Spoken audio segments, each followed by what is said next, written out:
हाय बच्चों, हम लोग फिर आज एस्टिमेशन अर्थात क्वांटिटेटिव एनालिसिस को आगे बढ़ाते हुए नाइट्रोजन के एस्टिमेशन की बात करेंगे। आइए हम लोग देखें नाइट्रोजन का एस्टिमेशन कैसे होता है। एस्टिमेशन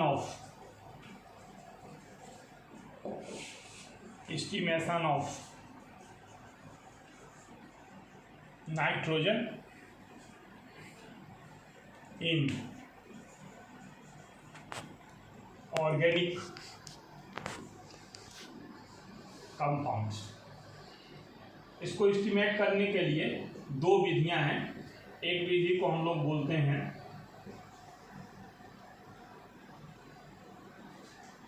डूमा प्रोसेस,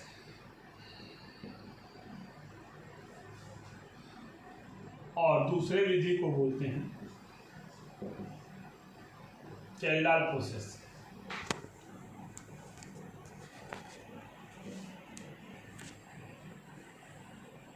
हम लोग आज पहले प्रोसेस की बात करेंगे जिसको हम लोग कहेंगे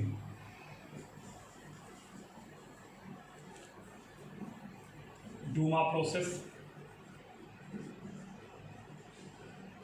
सबसे पहले इस प्रोसेस में थ्योरी की बात की जाएगी। इसका थ्योरी क्या है?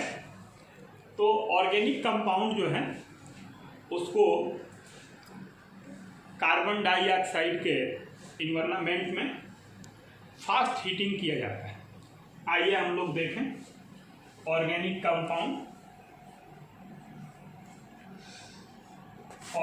कंपाउंड इसको हीट किया जाता है CO2 के वातावरण में क्यूप्रिक ऑक्साइड के साथ फास्ट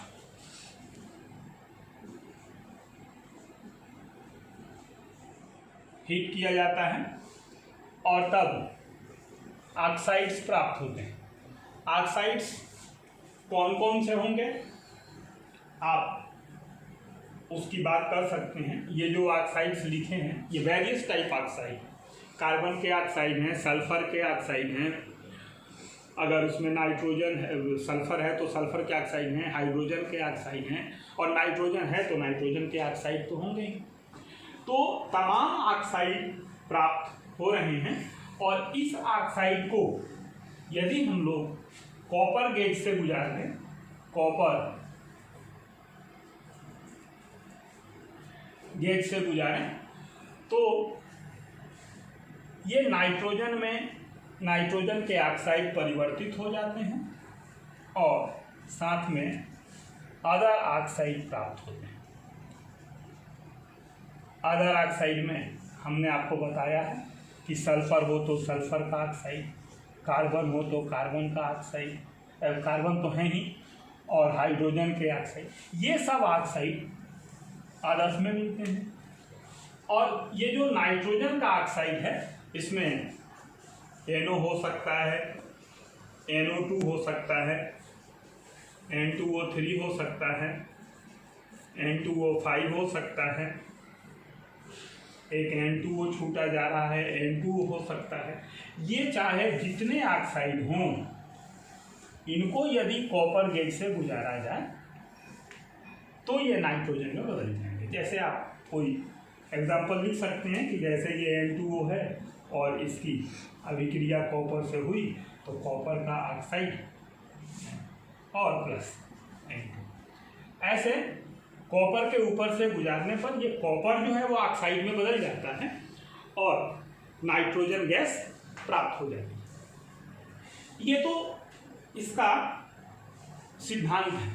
इस सिद्धांत का जैसे हम लोगों ने रिएक्शन लिखा, ऐसे जो बात मैं अभी बोल गया उसको भाषा में भी लिखते हैं कि ऑर्गेनिक कंपाउंड को क्यूप्रिक ऑक्साइड के साथ CO2 के एटमॉस्फेयर में फास्ट हीटिंग किया जाता है जिससे ऑक्साइड्स प्राप्त होते हैं। इस ऑक्साइड्स को कॉपर गेज से गुजारते हैं तो नाइट्रोजन प्राप्त होता है और दूसरे ऑक्साइड जो हैं वो फिर अपना ऑक्सीजन नहीं छोड़ते। नाइट्रोजन केवल अपना ऑक्सीजन छोड़ देता है और नाइट्रोजन में बदल जाता है और नाइट्रोजन का ऑक्साइड समाप्त हो जाता है। कैसे होता है हम लोगों ने एक यहाँ एग्जाम्पल देखा है।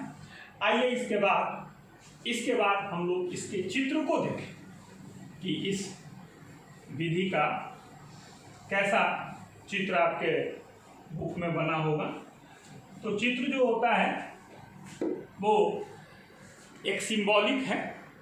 हम लोग उपकरण का चित्र नहीं बना सकते, या कोई फेनोमेना किसी कल कारखाने में हो तो वहाँ का चित्र नहीं बना सकते।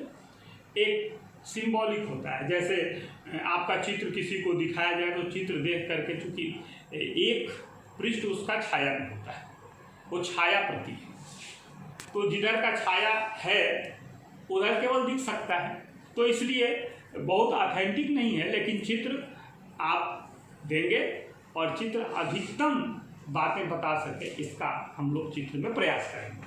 तो जैसे पहले चित्र बना था उसी तरह का लिविंग प्रोसेस में उसी तरह का यहाँ एक इस तरह का कंबस्टन ट्यूब है, और इस कंबस्टन ट्यूब के ऊपर इस तरह से फर्नेस है, इसको हम लोग फर्नेस कह सकते हैं,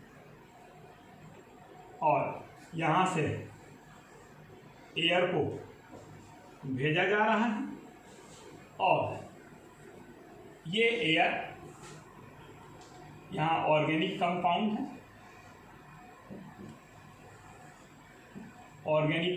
है, इधर वायर गेज है।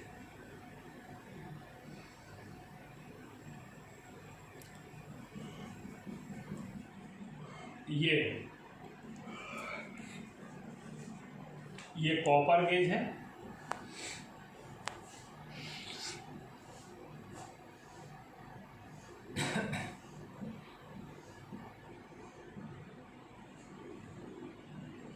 और इधर कॉपर ऑक्साइड है। ये ऑर्गेनिक कंपाउंड के साथ भी कॉपर ऑक्साइड है। यहाँ से जब गैस निकलती है तो वेरियस टाइप के ऑक्साइड और नाइट्रोजन गैस यहाँ से निकलते हैं। इस नाइट्रोजन गैस को हम लोग नाइट्रोमीटर में इकट्ठा करते हैं।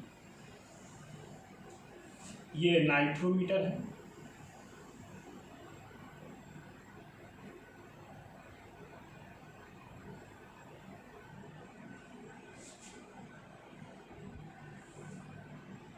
इसको हम लोग इसमें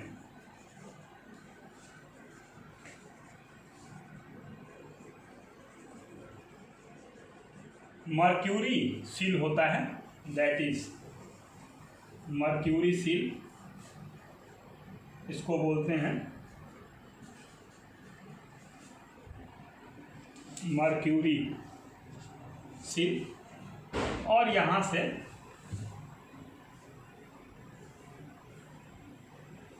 एक KOH का बल्ब भी जुड़ा होता है। नाइट्रोमीटर में भी KOH भरा होता है,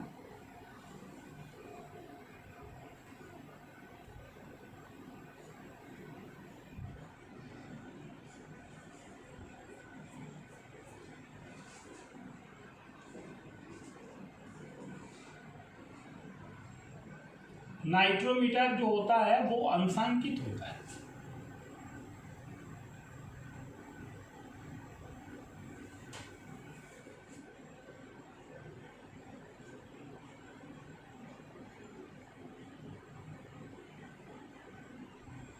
ये है नाइट्रोमीटर, और ये नाइट्रोमीटर ग्रेजुएटेड है।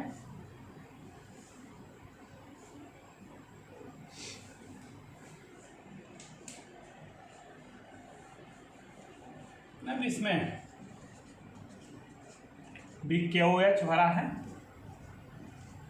और ये KOH जब इसमें नाइट्रोजन गैस भरती है तो KOH धक्का दिया जाता है, तो ये KOH इधर KOH बल्ब में चढ़ता है।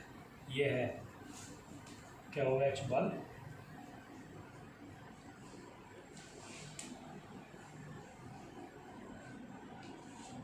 ये मर्क्यूरी सील है और ये चित्र आपको बहुत सारी बातें बता रहा है। यहाँ से एयर भेजा जाएगा, क्यूप्रिक ऑक्साइड ऑर्गेनिक कंपाउंड को फास्ट हीटिंग किया जाएगा। फास्ट हीटिंग किया जाएगा तो बहुत सारे वेरियस टाइप ऑक्साइड निकलेंगे। नाइट्रोजन के ऑक्साइड इस क्यूप्रिक इस कॉपर को कॉपर ऑक्साइड में चेंज करके और बाहर निकल जाएगा नाइट्रोजन के रूप में। नाइट्रोजन गैस इसमें आएगी और इसको धक्का देगी।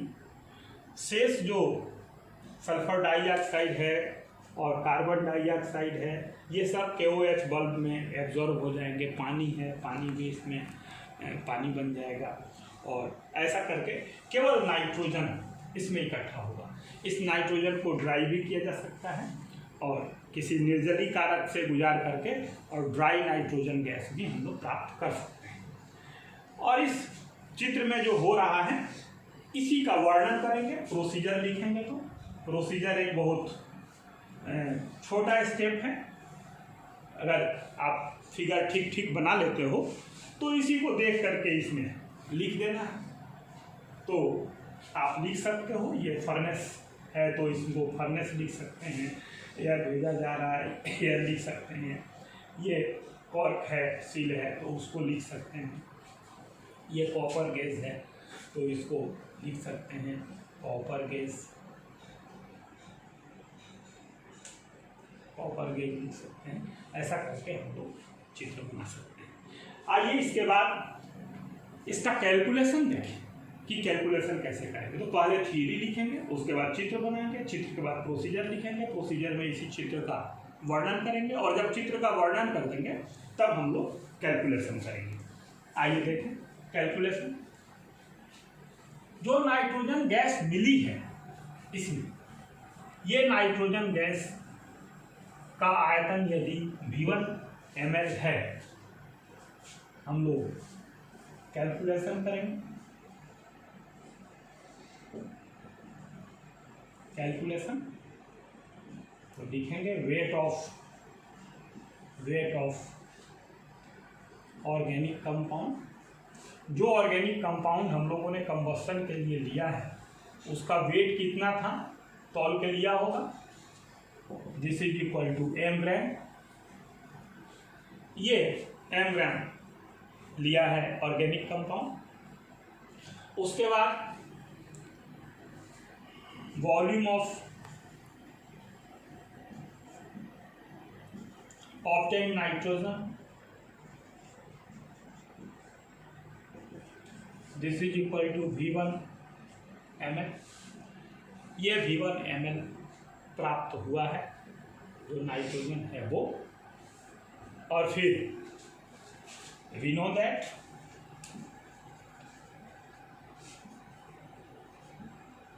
N1 V1 P1 V1 upon T1 sorry P1 V1 upon T1 is equal to P2 V2 upon T2। अब ये V1 जो है, ये जो नाइट्रोजन गैस प्राप्त हुई है एट रूम और ये है एट NTP।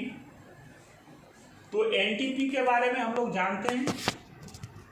P2 प्रेशर कितना होता है NTP पर, एक वायुमंडल 760 mm। V2 हम लोगों को ज्ञात करना है। T2 टेम्परेचर 273 प्लस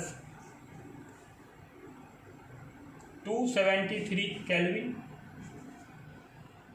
और रूम में प्रेशर P1 नहीं पता है। ये P हो सकता है अगर ड्राई हो तो, और यदि एटमॉस्फेरिक प्रेशर वहाँ पर वायुमंडल में नमी हो तो ये हो सकता है P minus F, F is equal to vapour pressure. और V1 पता है T1 is equal to T degree Celsius is equal to 273 plus T Kelvin. ये सब बातें हो गई, ये एनटीपी के लिए हो गई और ये कमरे के लिए।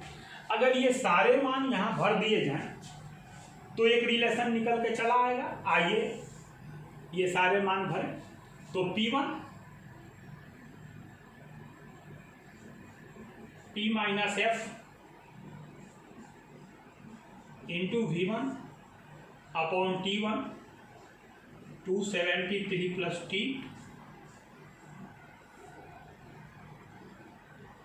Is equal to P2 760 V2 V T2 273।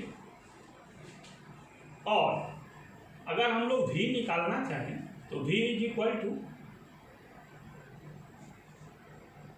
P minus F V1 into 273 upon ये यहाँ चला जाएगा और 760 यहाँ आ जाएगा 273 प्लस T इंटू 760। ये V1 आ गया, that is volume of nitrogen at NTP. इस V1 ml नाइट्रोजन का एनटीपी पर आयतन है VL। इसका हम लोग ध्यान में रखेंगे। लेकिन हम लोग जानते हैं, क्या जानते हैं कि एनटीपी पर किसी भी गैस के 1 मोल का आयतन, तो नाइट्रोजन के बट हम लोग ऐसा लिख सकते हैं, इसको मिटा दें, इतना आपने लिख लिया हो तो, और ऐसा लिख सकते हैं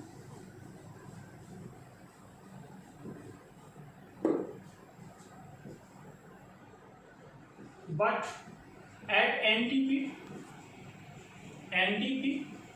1 mole nitrogen is equal to 28 gram nitrogen is equal to 22.4 litre. This is equal to 22,400 ml। इसको ml में बदल दिए, चूंकि हम लोग सारा ml में ले रहे हैं। ये भी ml है, वो V1 ml था, तो ये भी ml में कर लें। अब हम लोग 28 ग्राम 22,400 ml के बराबर है, तो 22,000 ना हो 400 ml nitrogen gas is equal to 28 gram. इसीलिए 1 ml 28 अपॉन 22,400 ग्राम। इसीलिए ये जो VML है एनटीपी पर, इसका आयतन कितना होगा? 28 22,400 इंटू V। यानी हम लोगों ने क्या किया कि पहले जो नाइट्रोजन का आयतन हम लोगों ने निकाला था कमरे में, वो V1 ml था, तो उस V1 ml को हम लोगों ने एनटीपी के VML में बदल दिया, और फिर बदलने के बाद उसका वैल्यू निकाल दिया, और उस वैल्यू से हम लोगों ने ग्राम में मात्रा निकाली। अब जब ग्राम में मात्रा निकाल ली, तो अब हम लोगों को प्राप्त करना है परसेंटेज वैल्यू। तो हम लोग लिख सकते हैं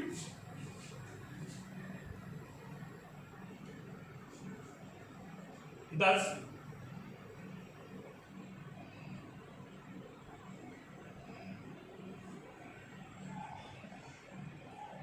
in m gram organic compound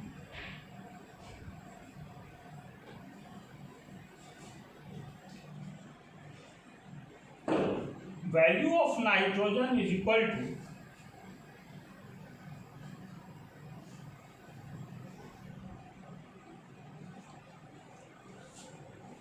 इतना y, इसीलिए एक में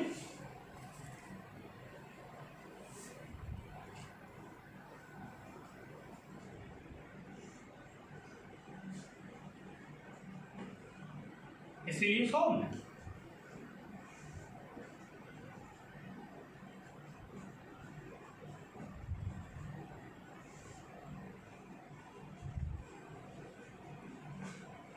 ये फाइनल फार्मूला प्राप्त हुआ, तो इसको हम लोग ऐसा लिख सकते हैं, ये सब आपने नोट कर लिया होगा, तो हम लोग ऐसा लिख सकते हैं फाइनली इसको, क्या कि percentage value, hence percentage value of nitrogen in organic compound is equal to 28 into V, V के कोष्ठक में लिख सकते हैं NTP और इंटू 100 अपॉन 22,400 इंटू n।